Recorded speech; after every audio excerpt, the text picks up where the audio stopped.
trying to force every outcome, is why you feel so exhausted. Lao Tzu taught that nature never hurries, yet everything is finished in time.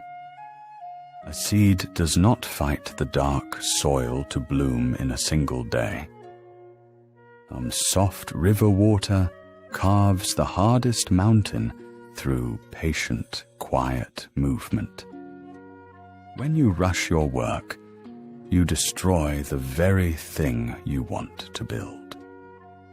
True discipline is not frantic effort. It is calm focus over time. When you align with nature, peace replaces panic in your heart.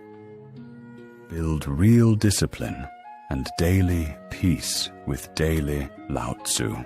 The link is in my bio.